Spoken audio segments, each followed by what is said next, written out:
Hello and welcome to the Novell Access Governance Suite Proficiency Series Sales Training. My name is Justin Taylor, Novell's Identity and Security Guru, and I'll be your host for this training. To begin with, let's first take a look at where Access Governance Suite fits in the market. The market that this is referred to, or that it plays in, is referred to as the Identity and Access Governance market. Now, this particular market is made up of the products and services that are catering to the needs of companies to manage the perpetual long-term life cycle of controlling access to company assets, whether those assets are physical assets, human assets, or intellectual property and data. Now, obviously, there's some kind of driver behind it. And when we look at the drivers here, we're going to look at the perspective of what are the things that are happening within a business that could be referred to more as a business pain point. Again, pain usually is tied to a particular individual, but from this perspective, we're looking at what are the overall pains that companies would say that they're facing. The very first one is rising security threats.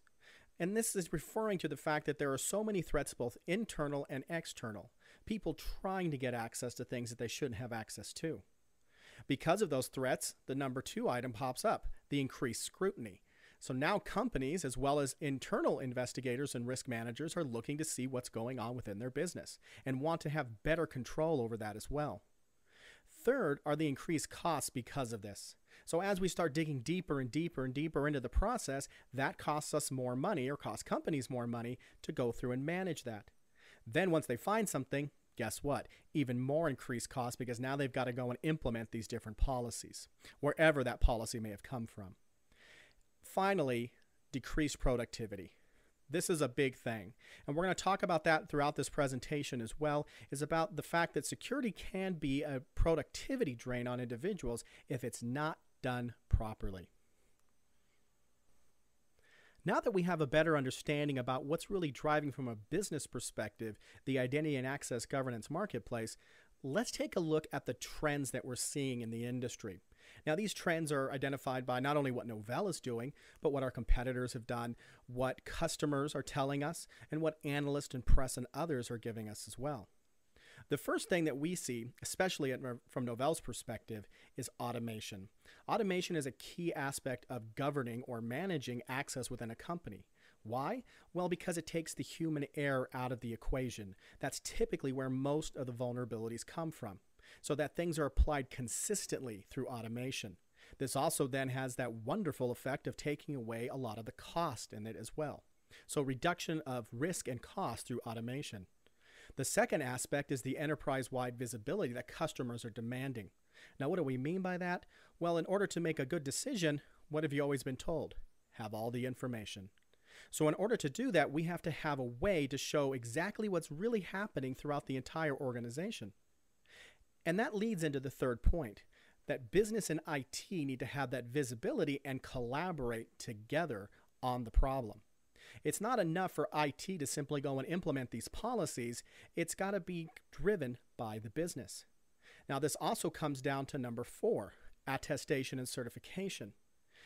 It's one thing for the business and IT to collaborate. It's quite another for IT to just be the person who has to go out and implement. We need the business to state and to attest and certify that what has been given out is still relevant. Remember, governance for access is a life cycle. It's a perpetual process that needs to take place. And so this process needs to be put in there to attest and certify numerous times, actually forever, throughout the life cycle of your company or of a customer company. And the very last thing that we're seeing is the addition not only of tools that help to automate and to provide that visibility and to test and certify, but also now the addition of proactive monitoring to be added into a solution to make sure that while I trust the system, I can also verify that what's really happening on the environment is what was supposed to happen in the environment is actually happening. And then I can proactively monitor and remediate any problems that might occur before the auditor shows up. As you look closer at the marketplace and see what the drivers and the trends are, you're probably already beginning to think that you have customers within your sales database that you could begin to offer this or begin to understand whether or not this would be a solution for them. To get a little deeper into this, we're now going to discuss what is an ideal customer. We're going to look at it from two different perspectives. What is a good opportunity, one that you should pursue, and what is a poor opportunity? Now, before we get into this content, we just want to be very clear, is that it's really up to you to make that decision about what is good and what is not. There's going to be a lot of factors in here that we're not going to be able to identify, and so we need you to be able to identify those things. However, we're going to give you some general good criteria to look at, some specific things to look at for the Access Governance Suite product, and then some questions to ask yourself. Let's first of all start off with a good opportunity. And here's what we're defining as a good opportunity. This is a customer that is actively looking for a solution to an admitted pain. They see they have one of these pains that we discussed earlier, and that they have a strong alignment with a Novell or partner capability, such as the Access Governance Suite. In general, you want to look for a couple characteristics, though. One, again, have they admitted the pain? Second, are they actively looking for a solution today? Third, are they early in the process? If they're early in the process, then you can start to craft or work with them to understand what a vision could be to answer their access governance needs. Fourth, are they willing to provide metrics? And really, you get down to more specifics here or less specifics and say, are they cooperating with you? Are they a cooperative customer? And then fifth, is there a Novell success story at a similar company or industry? At some point, you're probably going to get asked to provide some kind of reference, so it's good maybe to have that information up front. Again, any one of these on themselves is not an indication of a good opportunity. But all of them together, if we can find a customer that has all of these from a general perspective, it's probably a good opportunity to begin looking at. Those are the general set of criteria that you should look for any opportunity. Let's now look at the specific criteria that we're going to look for an Access Governance Suite customer. We're going to look first to see if they're regulated. Are they liable to some kind of regulations out there? And guess what? The more regulations they have, the easier it is to create a value proposition for this product. Second, we'll look at the scale. We're looking at scale not just on the size of the customer, but the scale, the number of changes they have to make. How many people are they hiring and firing and bringing in the organization? How many different audits do they have to do? How many regulations? It's more than just the size of the company. We're also going to look at their costs. Now, most companies are going to say that they have high or increasing governance and compliance costs. And again, I separate those, high or increasing. Some customers may say they're high and they're continuing to increase. And some customers are going to say, well, they're not high yet, but I can see as a foreshadow of the future that they are going to be increasing. And the last one here is some kind of recent security issue. That doesn't mean that they had to have been written up or something of that nature. You may be looking for customers in a particular industry. Take a look, for example, at the USA Today or the Financial Times or some type of paper, either online or in print, and find a security issue. When you see those, go and find out not only who that customer is, but who their competitors are. That will be a key driver. This is something that's going to drive them because remember, that's a business driver that we discussed earlier, is those security threats and the risks involved. With the criteria that we've stated before, both the general and the specifics, here's a couple questions that you could ask yourself to identify whether this is a good opportunity. First, does the customer see the value of an automated approach to access governance? Ask the question, are you looking at an automated approach to reduce what? Well, cost, risk, and things of that nature. Second, does the customer see the value of integrating business leaders and IT into the governance process? Simple question to ask. Have you ever thought about a way to integrate both your business and IT? Is that a strategic initiative that you have, or have you ever even thought about that? Third, does the company see the value of using roles in their business? Now let's be very clear here. Access Governance Suite can work with roles or without roles. It doesn't necessarily always have to have it, and that's one thing we really want to make sure you understand. But roles are a common tool and really lends to some of the strengths of what the Access Governance Suite, lends to its customer. So please be sure to think about these three things before you make a decision. You may look at some of the generals and specifics and say, well, they're not all the way there, but maybe if you can answer these three in a positive light, then maybe they are worth pursuing. Again, you have to make that decision along with your sales management. Sometimes, though, after we've looked at an opportunity and decided, well, we're not sure if it's a good opportunity, we have to then start to think whether or not this is really an opportunity we want to pursue. Is it a poor opportunity? Now, the definition we're going to use for a poor opportunity is a customer that is, one, not actively looking for a solution or is far down their evaluation process, and two, is bringing you in just for column fodder, meaning I had to get 3 bids, so you're the third, Novell. Let's take a look at some criteria that we can judge this, again, from a general perspective. One, if they have latent or unadmitted pain and they don't really see that they have this problem, there may be better things for you to spend your time on. Second, goes right back to number one, they're not looking. If they haven't admitted the pain, they're not going to be looking. But sometimes it's a matter of they know they have a pain, but they're not really looking for a way to solve it right now. Maybe they have other more pressing items. And that, again, is where asking questions and finding that out is going to be important because we may have some other solution for them. The third aspect is considerable ways into buying process. So are they down the path so far that another vendor, for example, has already crafted their vision?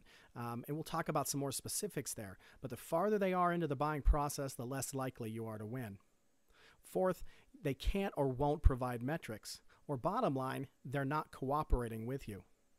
And lastly, no similar success.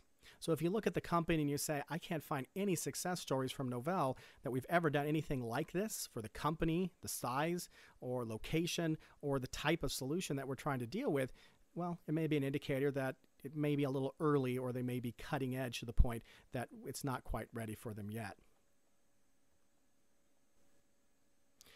Now, as with a good opportunity evaluation, we also have to look at specific things about a poor opportunity to make a decision as well. First, again, if they're unregulated, meaning they don't really have any outside influence on them, maybe it's not such a big deal. Why? Well, because the risk isn't there for them to move forward. But again, there may be risk from other aspects such as public opinion, customer performance, things of that nature, that they could be still a good opportunity. Second is the smaller scale. If they don't have a lot of changes going on, not a lot of individuals, then there's probably not going to be a way to justify the value in the product. And third, if they honestly believe and you can see that they have manageable costs and they have a solution in place that's managing it, even though the solution from Novell would probably provide them a lot of value, it's probably not a good idea to pursue the deal. Walk away from it and go find someone that does have it, or investigate to see what pains they have that we can provide real value for them. Here are some questions then that you can ask yourself to help you decide whether this is a poor opportunity or a good opportunity. First, is the RFP already created? If they've already got the RFP done, it means that you're probably too late or you're very late into the process. Now again, does that mean you don't go after it? No, you have to look at the other criteria. But remember, if an RFP has been crafted, that means that somebody else, going to number 2, you have to answer this question. Is the customer already leaning toward a competitor's vision? Now, you can find that out both by asking a question, who they've talked to, how they think about the problem, and what their vision is, as well as looking at the RFP. These will be good indicators about who or what they're sliding towards, or leaning towards, I should say. Third, can I re-engineer the customer's vision to match Novell's? So let's say you're looking at it, they have the RFP, and you can kind of see leaning towards a particular competitor. You need to ask yourself honestly, can I re-engineer that customer's vision to match Novell's vision of access governance? And lastly, will there be enough return for the customer to warrant the investment?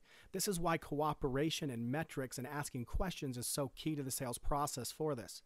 We don't want to go in and start talking about price right off the bat. We want to ask them the questions to find out what they're thinking, what their vision is, and what their current situation is so that we can justify it through a real value proposition based upon the real value and cost that they're seeing today and what we see them having in the future with our solution. Again, I just want to be very clear on all of these slides around good and bad or poor customers. You need to talk this over not only with yourself, but with your sales management and make a decision not based upon any one piece of criteria, but looking at all of them. You've learned about the market. You learned about the criteria for a good or poor customer. What about finding out who it is that you're supposed to talk to or could talk to within an organization about access governance needs? There's many different people that obviously have an issue here or that have pains related to this. We're going to take a look at a few of them in this particular training. We'll stress again, though, you need to find the right person in the organization. And the pains and topics that we're going to discuss may not be the specifics for that particular customer. But overall, these are the general pains and topics that, and concerns, I should say, that these type of individuals have. So we're going to take a look at a few. Number one, the COO, Chief Operating Officer. We're going to take a look at the CISO or CSO, depending upon the organization, the CIO, and a business executive. So you're going to see a mix here, not only of technology and security experts, but also of business leaders. Remember, the purpose of Access Governance Suite isn't just to provide yet another IT tool to manage roles and access. This is about bringing business and IT together in order to provide a real access governance solution that has long-term value to the customer, as well as reducing their risk and their costs. Let's take a look now at the first one.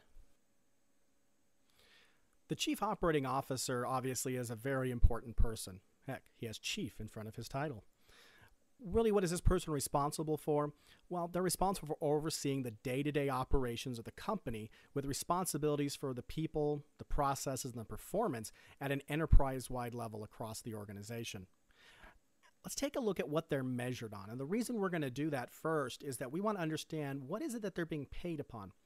A dear friend of mine within Novell once told me something I've always remembered, and that is that people do what they're paid to do. So whatever they're being rewarded on or measured on are the things that they're going to be the most concerned with. And so their big measurements are going to be things such as operating margins, profitability, things of that nature on a company-wide scale. Second, they're going to be looking at their responsiveness. Remember, they're in charge of operations. COOs, the boards, things of that nature are probably the individuals with the vision about where they're trying to guide the company. They're going to evaluate the operating officer more on his or her ability to respond to the changes that they are setting for the vision, as well as the competitive changes that they're seeing in the marketplace. And third, while they may not necessarily be the chief vision type of person, they are looked at as being proactive. What are they doing long term to increase the operating margins and profitability there for the company, as well as to provide infrastructure and things of that nature to be responsive to the changes that they see coming forward. Now that we understand the measurements or what they're evaluated on, let's take a look at the pains associated with them. For example, endless security fire drills. What do we mean by that? Well, in most organizations who don't have some kind of automated approach or some integrated approach to managing access, they're always going to have these drills. Oh, we made some change and all of a sudden now 13% of our staff can't get access to some service. Again, does that tie into their life and their measurements? Yes, it's going to deal with things such as productivity, therefore their operating margins. It's going to look negative on this individual from a proactive nature, and that they're now going to have to respond to it. But again, it doesn't look to be very proactive. Now, these fire drills can come from things such as new or changing regulations, outside threats, the outdated or bad access policies. Again, why this is so important to look for something that has a life cycle management capability. Managing access isn't a caveman approach of, ugh, me part of this group. We don't do that anymore. Now we have to make intelligent decisions, but constantly be checking to make sure that those decisions are still right. And lastly, looking at improperly implemented policies. That would include both policies that aren't accurately being implemented, why certification and attestation are so important, but also ones that just weren't implemented to begin with because somebody forgot to do it, that human error, therefore why automation is so important. The second one is the decreasing or stagnant market share. Now, does that have anything to do with access governance? Well, in reality, it does, from a certain perspective. These COOs may see that their competitors are gaining competitive advantages, both from a productivity standpoint, profitability standpoint, whatever the case might be. Maybe because they're able to enter new markets. Maybe it's because they're able to respond to changes quicker. So they're going to have new competitors with lower costs. They're going to have existing competitors that are beginning to do what? Automate. The benefit to them, well, now all of a sudden they're starting to see reduced costs, their ability to adapt to new situations quicker. They're able to have that enterprise-wide view. And all of a sudden now, Company X that he's the COO for, it may be an issue that he needs to find a way to do that. So can we help them? Certainly can with Access Governance Suite. Third aspect is the decreasing margins. Again, kind of goes back up to the other ones earlier, but that higher and increasing governance and compliance costs. Asking questions about that. What are their real costs for access governance and compliance? They're going to find that most of the time, especially for larger companies, those costs are always increasing. And here's the thing to think about too when we look at scale, is that the larger the company is, That means probably they're in multiple geographies. And because they're in multiple geographies, they're what? Well, they're going to be subjected to different types of regulations. And that's why Access Governance Suite is so great for them, because it allows them to take into account all of these and allow for different sets of policies to be integrated into one larger set. Let's now take a look at a second role within an organization. This is the line of business executive, and they may be called many things: vice president of X, Y, or Z, a department head, a geography president, whatever the case might be. The bottom line is that these individuals run a piece of the company's revenue-generating operations. So this is where the money is coming in. These aren't the back-end people necessarily that are just running manufacturing, even though they could be. We want to look a lot at the outside individuals, the people who actually are bringing in the revenue. They're responsible for not only overseeing the processes and people, but also the productivity of their slice of the company, whatever it might be. And just with the COO, they have certain measurements. They're going to be measured on the operating margin or profitability of their particular piece of the company.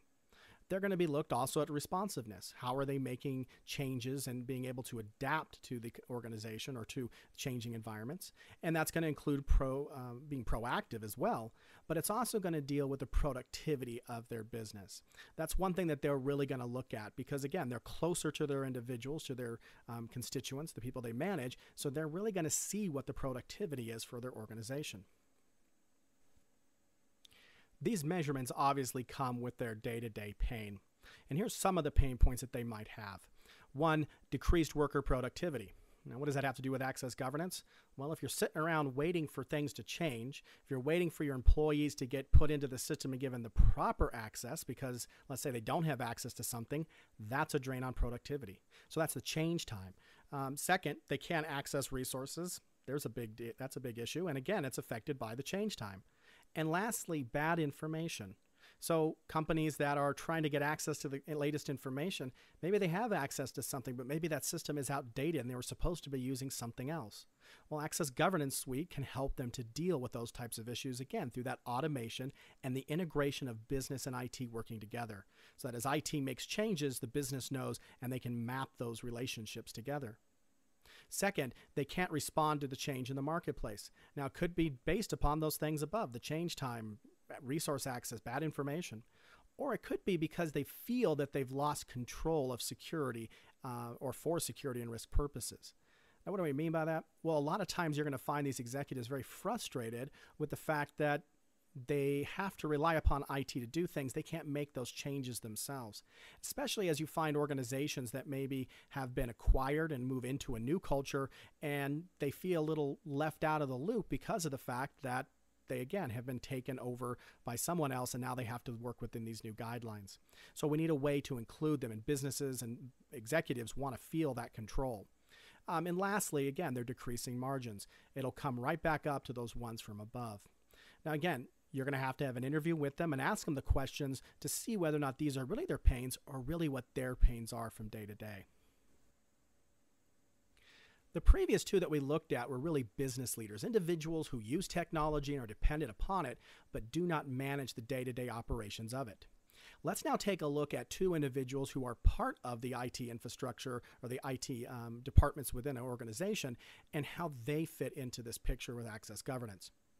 So first, the Chief Information Officer. As you probably already know, they are responsible for overseeing the company's technical resources and capabilities, but they look at it from a slightly different perspective than, let's say, a director or a manager within the organization. They're looking at it always with an emphasis on providing business value. Company has a problem, they're looking for a way to solve it, whether it's regulatory or efficiency, productivity. They need to find a way to answer that problem using either the resources they have or going out and looking for a solution to address it. Now, typically, these are one of the key players. He or she is a key player in the compliance and governance aspect of the business. Why? Well, they're the ones that have to put in the infrastructure and manage the services that are going to be there for monitoring and reporting and for enforcing the access policies inside of the IT environment. Let's take a look at how they're measured. They're going to be measured on things like return on investment. You're going out, you're making this return or making this purchase. What's the return that the company is going to get? This is why value propositions are so key to the sales process here. In order to get that, guess what? You've got to know exactly what they're spending today in order to show value for the future. Second, the total cost of ownership. Now, this might come down to the fact that they go out and buy a particular solution. Now they need to see how much it's really costing to operate. Even though they may be getting in return, is there a cheaper way or a more efficient way for them to manage it? Third, the adherence to service level agreements, or SLAs. As we talked about with the business leaders, one of the things that they are worried about or concerned with is operating margins, being proactive, responsive, and productivity. Service level agreements are their way of enforcing policy onto the IT department to say this is how you are supposed to operate, how fast you're supposed to operate, what we're going to give you as far as wiggle room within them. And so those service level agreements are very important because that's how he or she is going to be measured. And lastly, consistency to policy enforcement. So if there is a policy that's supposed to be implemented access-wise or other, they need to ensure, or they're going to be measured on their ability and consistency in enforcing those policies. Just as with the business leaders, these measurements lead to pain points for them. Let's take a look at the CIOs. First, increased change, decreased resources. Very few individuals' IT budgets are going up in any significant way. Therefore, they're being asked to do more with less. Second, the lack of clarity or visibility into the business. They're asked to make decisions or to implement policies, but maybe they don't quite understand what's really going on in the business. They're told one thing, but yet it wasn't quite what the business has going on in real life. And so that clarity and visibility isn't always there. Third, they're blamed for all the productivity issues. And again, if you've been a CIO or worked with them in the past, they'll tell you that. Every issue is always an IT problem. And the fourth one, they can't prove compliance. Now, what do we mean by that? Well, they may spend all the time in the world to be very efficient at managing the process, even if it is automated. So whether manual or automated, maybe they've done it all right. But they now have to prove it, not only to themselves, but also to others. Their outside vendors, or regulators, I should say, their external auditors, the board, and others. They have to be able to prove that and do so in a cost-effective way. And lastly, the audit surprises. How many times have you walked into a customer, and if you haven't, I'm sure you will when you start asking questions around this, have you had any audit surprises? And typically you're going to find out that they did. There was many different examples out there. There are examples of customers who went years with security breaches with information freely flowing out of their systems before anyone ever caught it. So those audit surprises and those big, huge news announcements, those are big pain points for them. These are things that they're trying to avoid at all costs. And Access Governance Suite can help in each and every one of these to address their needs. Let's now take a look at another technical role within a customer that was going to be interested in access governance. And this, to be honest, is probably the point person that we're going to talk to off the bat, because they're going to be feeling the direct pains for the access governance side of the house most directly. These other individuals, such as the business executives, their pain is coming from a consequence maybe from what is happening with the chief security officer or with security in general. The CIO obviously is having these pains because his department is typically responsible for the enforcement of these. But the CISO or CSO, and again, it's interchangeable depending upon what company you're coming from or where they are in the world, this individual really has the responsibility to protect the company's information, the resources that they have, and ensure that the adherence to company policy, the security policies, is always enforced. Again, these are also individuals that are typically going to be one of the key roles for compliance and governance within an organization. Let's take a look at their measurements. And again, these are just sample ones, but these are definitely ones that they are going to have to look at or they're going to be evaluated on. Number one is the risk reduction, not risk elimination. Remember that there's really no way to completely eliminate risk, but we're trying to reduce it as much as possible. Second, they're going to be looking at the breaches. The organization is going to look at, if they have huge breaches, obviously the days of the CISO or CSO are going to be numbered. So they're going to be looking at those things. And lastly here, proactiveness, which goes to the first two. Being proactive is a key aspect of what a CISO or CSO is going to be all about. They're extremely paranoid almost about making sure that the system is secure. They also have a very hard job with it, though, as we go out. If you haven't had a chance, please go out and watch the CISO interview videos because you'll learn firsthand what it's like to be one. But when you think about their job, they have to take security issues very seriously while the rest of the company may not quite have that same care. And this is why integrating both IT and business together is so important, because it helps them both to see what the business is having to go through, as well as the business to understand what the real risk is from a security perspective. And so that marriage of the two that Access Governance Suite uniquely gives is very important to the sales process. So what are their pains specifically? Well, as I mentioned earlier, one of the big ones is going to be the fact that business typically doesn't understand security. Now, we're not talking about business as a whole. We're talking about individuals within the business. Individuals such as in sales, such as yourself maybe, security sometimes is a evil.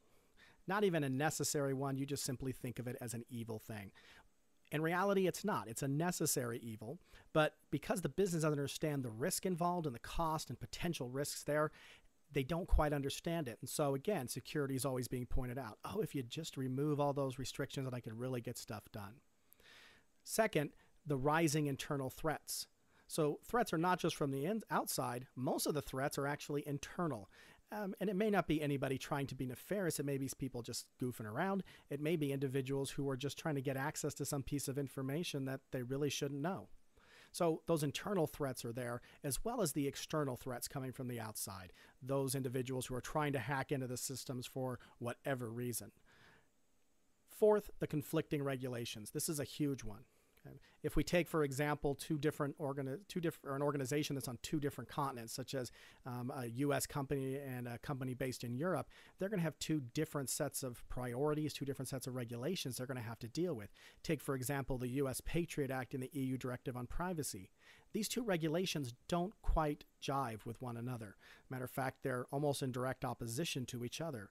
But yet, this CISO may be in an organization that he has to deal with that. So this is a big pain point and something that Access Governance Suite can definitely help them with. And lastly, the lack of resources.